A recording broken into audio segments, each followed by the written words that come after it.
आप भी मरते समय बेहोश होकर न मरे। मृत्यु का भय न रखिए। मृत्यु एक जैसे नींद में आप चले जाते, ऐसे अंतःकरण की थोड़ी अवस्था। भय है तो मन को है, चिंता है तो मन को है, पीड़ा है तो शरीर को है। मैं उसको देखने वाला सनातन स्वरूप परमात्मा का अमर पुत्र हूँ, मौत को भी जानने वाला हूँ। हरि ओम, हरि ओम, हरि ओम। रॉ मटेरियल पंचभूत भी वही का वही है और चैतन्य परमात्मा भी वही का वही। तो फिर ये अंतर कैसे? जैसे पृथ्वी भी वही की वही है और डैम का पानी भी वही का वही है, लेकिन जहाँ जैसे बीज बोते हैं, जैसा खाद देते हैं, वैसे फल फूल पेड़ पौधे लता ज्वार बाजरा गेहूं मूंग मटर अपने अपने बीजों के संस्कार लेकर वहाँ उत्पन्न हो जाते हैं। डैम वही का वही, नदी वही की वही, जमीन वही की वही, लेकिन बीज में अपने अपने संस्कार है। ऐसे ये मनुष्य का स्थूल शरीर तो यहाँ छूट जाता है, लेकिन स्थूल शरीर अगर पापी संस्कार वाला है, तमस वाला है, उसको दफना दो तो वहां घास जो पैदा होगी वो भी खाने वाले प्राणियों को उस प्रकार की प्रेरणा दे। अगर वो प्राणी को दफना दिया जाए और कीड़े मकोड़े बन गए तो उनको अगर जीव जंतु खा गए तो उसको भी स्थूल शरीर की असर का प्रभाव पड़ता है। इसीलिए मुर्दे को जला देना मानवता के लिए हितकारी है। मुर्दा तो जल गया, लेकिन मुर्दे के अंदर जो जीवन देने वाला, कांटेक्ट कराने वाला जो अंतवाहक शरीर था, सूक्ष्म शरीर था, वो तो नहीं जला, वो तो मरने के बाद भी रहता है। तो आप कभी ये नहीं सोचना कि मैं मर जाऊंगा और मेरा क्या होगा। अपनी मौत आप कभी नहीं देख सकते। न भगवान की मौत देखी है आपने, न अपनी मौत देखी है। दूसरों के शरीर की मौत देखकर आप कल्पना करते कि मैं मर जाऊंगा, और ये उसलिए बेवकूफ़ी आती है कि शरीर को मैं मानते तब लगता है मैं मर जाऊंगा। वास्तविक में मरने के बाद भी जो रहता है वो अंतवाहक शरीर जीव अमर है, चेतन विमल सहज सुख राशि। जीवात्मा परमात्मा का सनातन अंश है। परमात्मा को मरते नहीं देखा तो जीवात्मा ने अपने को मरते नहीं देखा। जब जब कहीं देखा तो अपने शरीर को मरते देखा। सवा मुहूर्त के लिए मरने के बाद मूर्छा सी आ जाती है अंतवाहक शरीर में, फिर उसकी मूर्छा खुलती है। किसी को ज्यादा समय भी आ जाती है, किसी को कम समय भी। जितनी सात्विकता उतना कम समय मूर्छा, जितनी राजस और तमस अंश उतना ज्यादा। फिर वो देखता है कि मेरी पत्नी है, ये मेरे बच्चे है, ये मेरे कुटुंबी है, और अपने शब के इर्द गिर्द निहारता और क्या हालत उसकी होती। इसीलिए ऋषियों ने व्यवस्था करवाई कि जलाकर मुर्दे को जब लौटते हैं, चार कंधियारे कंधे पर उठा के, तो उनको पूछते हैं भाई कौन हो? बोले हम गांधी हैं। कितने हो? बोले हम 4 हैं। तो बोले गए थे तो 5, एक 4 तुम और 5वां कंधे पर। बोले वो 5वां स्वर्ग गया, ताकि वो साथ में भी आ गया हो तो उसे स्वर्ग की याद आए और ऊपर चला जाए, कुटुंब में इधर उधर अपना व्यर्थ समय या वासना से भटके नहीं।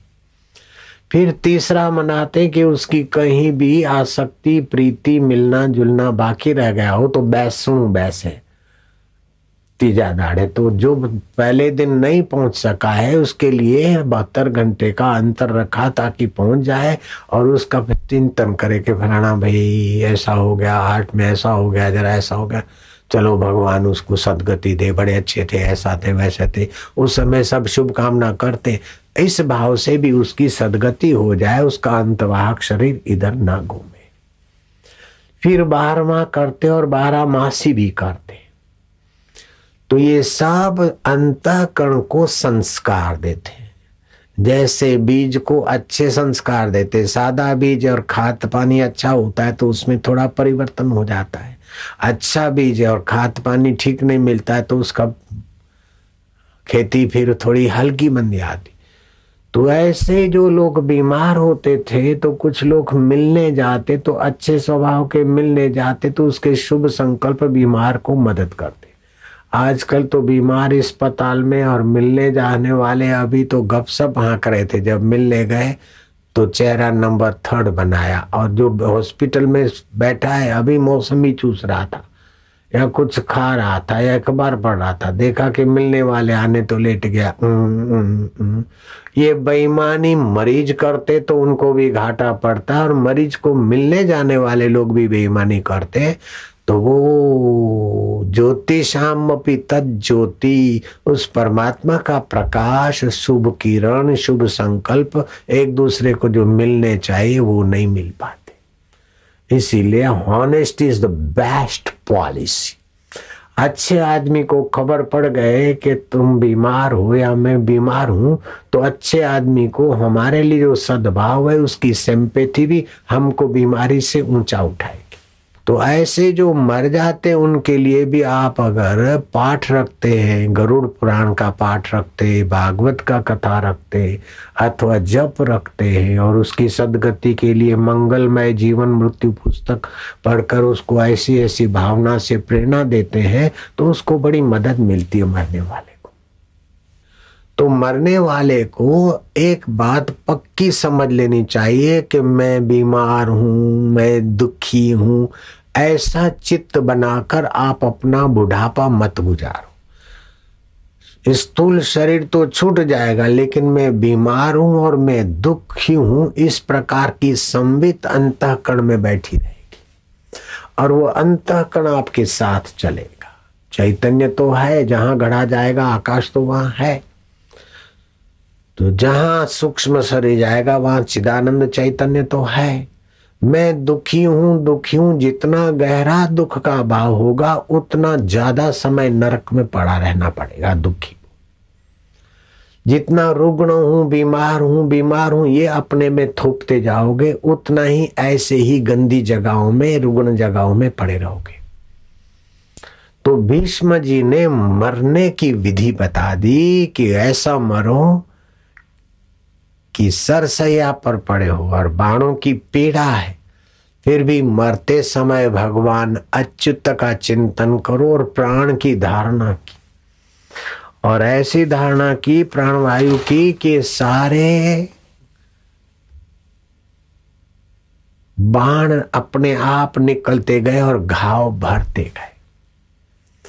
भीष्म जी कोई साधारण व्यक्ति नहीं थे, इच्छा मृत्यु का उनको वरदान मिला था और अपने पिता की प्रसन्नता के लिए आजीवन ब्रह्मचर्य रखने का उन्होंने ठान लिया था। ऐसे भीष्म जी जिनको मिलने के समय तो महाराज देवर्षि नारद वहां आए हैं उनकी मृत्यु की निकटता देखकर, भगवान कृष्ण और युधिष्ठिर और 5 पांडव वहां हाजिर है। इतना ही नहीं, लोमश ऋषि, हारित मुनि और भगवान दत्तात्रेय, बृहस्पति जी, शुक्र जी और चमन ऋषि जिनकी आयुष 60,000 वर्ष, ऐसे लोग भीष्म के मृत्यु के समय इकट्ठे हुए।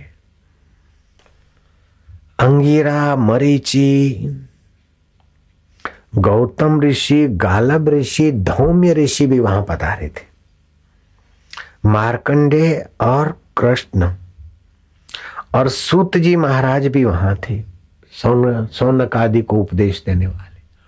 कई ब्राह्मण, जति, जोगी, तपस्वियों की तो संख्या का वर्णन करना संभव नहीं।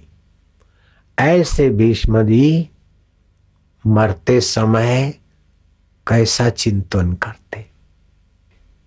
श्री कृष्ण को कहते कि माधव अब मेरा समय आ गया है प्राण छोड़ने का, मुस्कुराते रहिएगा, उदास मत होइएगा, पीतांबर लहराता रहे।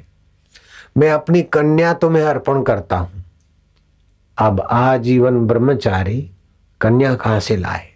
बोले मेरी बुद्धि रूपी कन्या, जिसको मैंने सच्चाई से सत्य संकल्प से सुरक्षित रखा है, वो मेरी कुंवारी कन्या तुम्हारे को वर्णित कर अर्पित करता हूं। मेरी बुद्धि माधव तुमको मैं अर्पण करता हूं।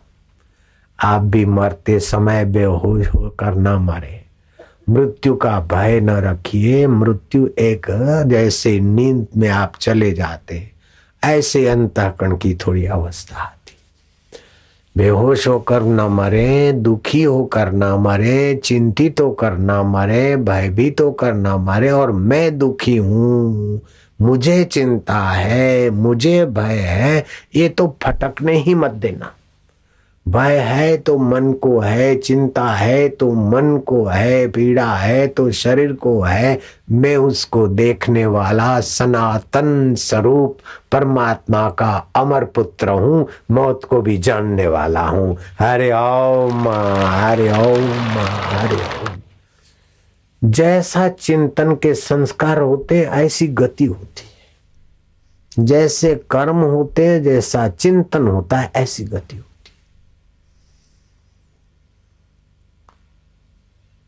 तो कर्म उन्नत करो, संग उन्नत करो, चिंतन उन्नत रखो। और उन्नत चिंतन दक्षिणायन हो चाहे उत्तरायण हो आपको उन्नत करेगा। लेकिन जिसने उन्नत चिंतन किया है, उन्नत कर्म है और उत्तरायण को ही जाता है तो विशेष सुविधा होती है। अगर दक्षिणायन को जाता है तो उतना समय वहां के दक्षिणायन अधिष्ठाता देवता के यहाँ पड़ा रहना उसकी अपेक्षा यही पड़े हैं सरसैया पर। जैसे अभी जाना है जहाज में, लेकिन जहाज आधा 1 घंटा लेट है, तो अब वो एयरपोर्ट पे जहाज के लिए ताके, इससे तो अपने घर में ही रहे, क्या फर्क पड़ता है, अपने शरीर में ही रहे।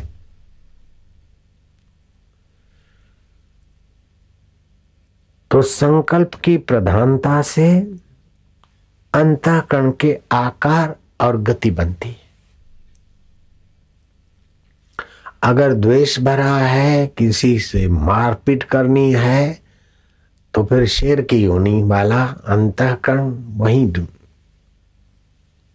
प्रवेश करेगा। अगर वैर बुद्धि है तो सर्प की योनि वाला अंतःकरण सर्प बनेगा। अगर मांस खाने की रुचि वाले अंतःकरण है तो फिर गीध और मांसाहारी प्राणी बनने के लिए ले। ऐसा नहीं कि एक एक प्राणी को भगवान आकर बनाते हैं, ये बनो ये बनो ये बनो ये बनो, या ब्रह्मा जी बनाते हैं। इस प्रकार अंतःकरण की अवस्था बना दी, जैसे बीज में संस्कार डाल दिए और बीज जहां जिस माहौल में पैदा होगा वो अपने संस्कार लेकर जाए। ऐसे ही अंतःकरण में संस्कार होते। तो मनुष्य जीवन में अपना संस्कार उन्नत करने का अवसर है, बाकी का तो परंपरागत बदलती जाएगी दुनिया। लेकिन कोई प्राणी समझो हिरण है और मनुष्य के संपर्क में आ गया और वो मनुष्य धर्मात्मा है, तो हिरण की योनि मरने के बाद सैकड़ों जन्म के बाद वो मनुष्य होगा। जड़ भरत के संपर्क मिला और बाद में हिरण मरा तो रहुगण राजा बन गया। सैकड़ों योनियों के बाद मनुष्य बनना था और पुण्याई करके फिर राजा बनता, राजा जिस योग्यता लागा। लेकिन राजा अजनाब खंड का राजा के वाइब्रेशन और अजनाब खंड के राजा भरत के संपर्क में हिरण ने जो कुछ चारा चुगा अथवा जो दूध आदि पिया, उसका पुण्य प्रताप ये हुआ कि जड़ भरत तो हिरण का चिंतन करते करते राजा तो हिरण बन गए, लेकिन राजा का चिंतन करते करते हिरण मरा तो दूसरे जन्म में रहुगण राजा बन गया। और रहुगण राजा पालकी में बैठा और जड़ भरत उस रहुगण राजा को उठाए लिए जा रहे। कैसी है कर्मों की गति। गंडकी नदी के किनारे अजनाब खंड के एक छत्र सम्राट इतनी सुंदर व्यवस्था की भरत ने कि उनके नाम से इस देश का नाम भारत पड़ा। और ये राजपाट की व्यवस्था करा कर फिर वो अपना जीवन धन्य करने के लिए गंडकी नदी पे जाकर एकांत में रहने लगे और दोपहर के समय सूर्य को तर्पण करते। देवताओं को तर्पण करते तो सफेद तिल हाथ में रखकर देवताओं को दिया जाता। और पितरों को तर्पण करना हो तो काले तिलों से तर्पण करके पितरों को तृप्त किया जाता है।